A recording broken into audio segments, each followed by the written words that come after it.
अस्सलामुअलैकुम नाज़रीन, किस्त नंबर 173 के लास्ट पार्ट में खुशामदीद। कैसी लगी आपको ये कंप्लीट किस्त, आप हमें कमेंट में बता सकते हैं। इसके बाद इंशाल्लाह जो इस एपिसोड का ट्रेलर है वो कुछ ही देर बाद अपलोड कर दिया जाएगा बिलाल की वॉइस 2.0 यूट्यूब चैनल पे, जहां पे सलाउद्दीन अय्यूबी सीरीज अपलोड की जा रही है। एपिसोड के शुरुआत में लूकास दावतनामा पढ़ते हुए कहता है, करासे साहब बेगम खातून के साथ शादी कर रहे हैं। सोफिया कहती है, बेगम खातून के साथ? क्या वो उस्मान की बहुत ज्यादा वफादार नहीं थी? तो लूकास कहता है, इसका मतलब यह है कि करासी की मोहब्बत बहुत ज्यादा मजबूत निकली। सोफिया दावतनामा पढ़ते हुए कहती है, हम इस खाने पर जाएंगे लूकास, करासे साहब के साथ अपने मुआहदे को मजबूत बनाने के लिए। उधर हम देखते हैं कि उस्मान साहब सिपाहियों के साथ मुसलसल आगे बढ़ते ही चले जाते हैं, जबकि सोफिया के ठिकाने के पास बाला खतून और होलोफिरा राहिबा के बेस में आगे बढ़ती है और हान सिपाहियों के साथ वहीं उनका इंतजार करता है। कुछ देर के बाद वो काफिले के साथ ठिकाने के बाहर पहुंचती है। सिपाही उनके साथ मौजूद मर्द को रोक देता है और उन्हीं में से एक सिपाही घोड़े पर सवार होकर उन्हें अंदर ले जाता है। हम देखते हैं कि ठिकाने के अंदर बहुत ज्यादा चहल पहल होती है। होलोफिरा और बाला खतून भी आगे बढ़ रही होती हैं। हलीमा बड़ी तेजी में उनके पास से होती हुई आगे निकल जाती है। उसके गुजरने पर बाला खतून उसकी जानिब देखने लग जाती है। होलोफिरा पूछती है, माँ क्या हुआ है, क्या आप ठीक हैं? बाला खतून कहती है, मैं ठीक हूँ, जरा अतराफ में नजर डालते हैं, इससे हमारे हमले का रास्ता खुलेगा। आगे बढ़ते हुए उन्हें सोफिया के सिपाही भी दिखाई देते हैं। उन्हें देखकर बाला खतून कहती है, हमारे अंदाजे के मुताबिक बेटी ये जगह सोफिया का ठिकाना है, उसके फौजी भी यही है। इसके साथ ही वो दोनों आगे बढ़ जाती है। उधर हम देखते हैं कि सरदार कर्रा से बाकी सदरान और खवातीन के साथ बैठा होता है और कहता है, आपने इस अजीम दिन पर हमारी दावत को लब्बाइक कहा, हमारे दस्तरखान को वसी किया, आप सब सलामत रहें। ये मेहमान नवाजी हमारी सफ में शामिल होकर मेरे खानदान और महल को वसअत देने वाली मेरी मुस्तकबिल की बीवी बेगम खातून के एजाज में है। इनकी मौजूदगी मेरे समेत मेरी रियासत के लिए भी तकवीत का बाइस होगी इंशाअल्लाह। तो बेगम कहती है, सलामत रहें करा से भी, आपके साथ एक मजलिस में एक ही छत तले बैठना मेरे लिए बाइस शर्फ है। वो खाना खाने ही लगते हैं कि क्योमाज वहां आता है और कहता है, हुजूर उस्मान साहब आए हैं। पीछे पीछे उस्मान साहब सिपाहियों के साथ अंदर दाखिल होते हैं। उस्मान साहब को देखकर करा से कहता है, आओ उस्मान आओ, इसका मतलब है कि आपने बेगम खातून के साथ मेरी शादी के बारे में सुना है और तोहफा लेकर आए हैं। तो उस्मान साहब कहते हैं, क्या आपने बेगम खातून के साथ शादी की है? आप जैसे शख्स को जो अपनी रियासत का गद्दार है उस पर यही जचता है। सरदार करा से कहता है, उस्मान उस्मान उस्मान, तुम मेरे महल में आकर मेरे सरदारों के सामने मुझे और मेरी होने वाली बीवी की तजलील कर रही हो। जवाब में उस्मान साहब कहते हैं, मैं गद्दार को गद्दार और सरकश को सरकश कहकर बुला रहा हूँ। तो करा से बे सरदारान भी यहाँ है। हाँ तो सब सुन लें, आपकी तरफ से की गई गद्दारी को सब सुन लें। सरदारान जरा बताएं,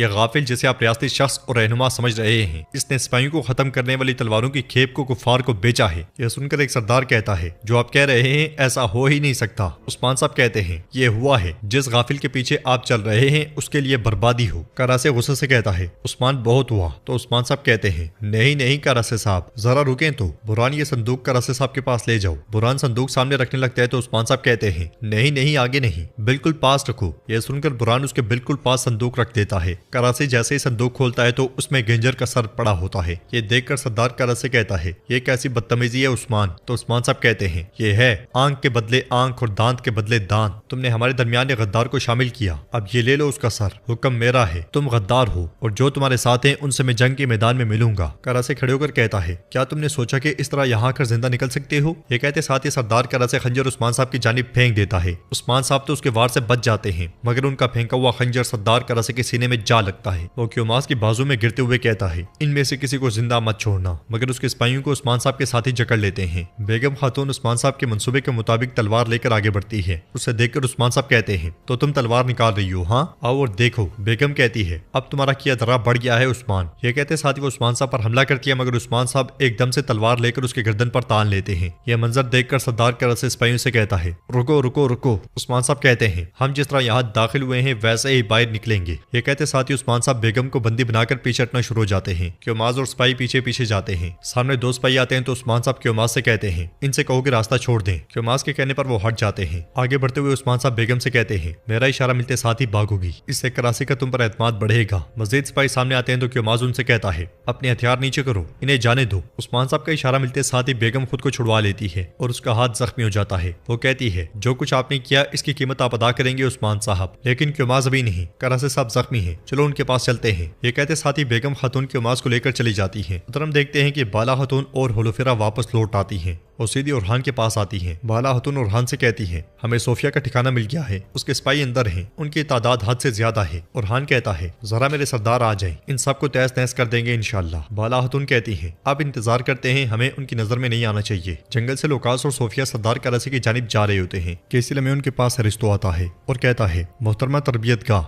गाह के अतराफ में तुर्कों को देखा गया है। यह सुनकर सोफिया को बहुत गुस्सा आता है और वो कहती है पोइना। लोकास कहता है वो किसी मंसूबे के तहत हो सकते हैं। सोफिया कहती है सिपाहियों चलो फौरन, हम तरबियत गाह जा रहे हैं। उधर उस्मान साहब अपने सिपाहियों के साथ मुसलसल उरहान और बाला हतून की जानिब बढ़ रहे होते हैं। सोफिया और लोकास के घोड़े भी तेजी से दौड़ रहे होते हैं। तरबियत गाह में पोइना सिपाहियों के साथ मशक कर रही होती है और सिपाहियों को पिछाड़ने के बाद कहती है इतना काफी है, चलो। फिर आगे बढ़ते हुए कहती है मेरे खानदान के खून से हाथों को रंगने वाले वैश्यों की मौत मेरे हाथों से होगी। बाहर उस्मान साहब पहुंच जाते हैं। बाला हतून कहती है उस्मान साहब ये सोफिया का ठिकाना है, अब हमें यकीन हो गया है। उरहान कहता है उसके सारे आदमी अंदर हैं हुजूर, मगर अंदर बहुत सी औरतें और राहिब भी मौजूद हैं, वो बद नस्ल खुद को इनके पीछे छुपा रहे हैं। उस्मान साहब कहते हैं हम इस तरबियत गाह में दाखिल होकर सोफिया के तमाम आदमियों को कत्ल कर देंगे, लेकिन होलोफेरा बेटी तुम राहिबों और औरतों को महफूज जगह ले जाओगी। बुरान और जेरकुताई तरबियत गाह के चारों तरफ गात लगाए बैठे होंगे। इस तरह हमला होने पर सोफिया किसी भी सूरत में इतला नहीं पा सकेगी। हम हमला करेंगे, जहाँ तक सोफिया का ताल्लुक है वो हर चीज से बाखबर इस जगह आएगी जहाँ हम मौजूद होंगे। अलाउद्दीन पूछता है हुजूर क्या हम उसका इंतजार करेंगे? उस्मान साहब कहते हैं बिल्कुल ऐसा ही है, हम उसे उसके अपने ठिकाने में घेरेंगे। बाला शाबाश दरवाजे पर जाओ और वहाँ की हिफाजत को यकीनी बनाओ। यह सुनते साथ ही बाला हतून हुलोफेरा के साथ आगे बढ़ती हैं। पीछे से लोकास और सोफिया खुफिया रास्ते तक पहुंच जाते हैं। वो जल्दी जल्दी जाड़ियां हटाते हैं। दरवाजे को पकड़ते हुए सोफिया चिल्ला कर कहती है खोलो दरवाजा खोलो, जल्दी खोलो। उनके सब कुछ समझने से पहले पोइना को बाहर निकालना होगा। उसे इस तरह चिल्लाता हुआ देखकर लोकास कहता है सोफिया हम पहुंच जाएंगे। सिपाही वहां आते हैं और दरवाजा खोल देते हैं। सोफिया लोकास के साथ तेजी से अंदर दाखिल हो जाती है। उधर बाला हतून हुलोफेरा के साथ अंदर दाखिल होते साथ ही बाजंतीनी सिपाहियों पे टूट पड़ती हैं। उस्मान साहब भी उनके पीछे पीछे अंदर घुस आते हैं और वो सब बाजंतीनियों पर कहर डाल देते हैं। इधर सोफिया तेजी से भाग रही होती है और कहती है पोइना बेग सरकश बन चुकी है, वो उस्मान के हाथों में आ गई तो सब कुछ खत्म हो जाएगा। घोड़े से उतरने के बाद उस्मान साहब बाला हतून और सिपाहियों के साथ आगे बढ़ते हैं तो सोफिया के सिपाही उन पर हमला कर देते हैं। होलोफेरा खवातीन और राइबाओं को एक तरफ करते हुए कहती है इस तरफ जाओ, इस तरफ जाओ, तुम्हें कोई नुकसान नहीं पहुंचाएगा। ये कहते साथ ही वो भी बाजंतीनियों को काटने शुरू कर देती है। बुलंदी पर हलीमा तीर और कमान उठाई खड़ी होती है। वो गुस्से में उस्मान साहब और बाला हतून को देखती है। वो दोनों बाजंतीनियों की लाश पे लाश गिरा रहे होते हैं। उरहान और अलाउद्दीन को लड़ता हुआ देखकर हलीमा गुस्से में उन्हें पुकारती है और मजीद कहती है ये इनके 2 बच्चे हैं, ये दिन इंतकाम का दिन है, मेरी तरफ से सही की हर तकलीफ की कीमत चुकाओगे। बाला हतून जेर कुतई और उस्मान साहब का एक एक सिपाही बाजंतीनी सिपाहियों पर कहर डाल रहा होता है। बाजंतीनी जिस भी तरफ मुड़ते हैं मौत उनका इंतजार कर रही होती है। उस्मान साहब कहते हैं तलवारों के साथ टूट पड़ो और शैतान की फौज को तहस नहस कर दो। हलीमा उन पर तीर तान लेती है और उस्मान साहब अपने आगे पीछे दाएं बाएं मौजूद सब बाजंतीनी सिपाहियों को पिछाड़ देते हैं और हलीमा कहती है मेरे खानदान के लिए मरोगे उस्मान। इसलिए मैं सोफिया और लोकास वहां पहुंचते हैं। सोफिया चिल्लाते हुए कहती है उस्मान मैं यहाँ हूँ। लोकास उस्मान साहब की जानिब बढ़ते हुए कहता है तुमने जिस तरबियत गाह को अपने पैरों से गंदा किया है उसे तुम्हारे खून से साफ करूंगा उस्मान। तो उस्मान साहब कहते हैं शैतान तुम्हारी गंदगी सिर्फ जहन्नुम में ही साफ हो सकेगी।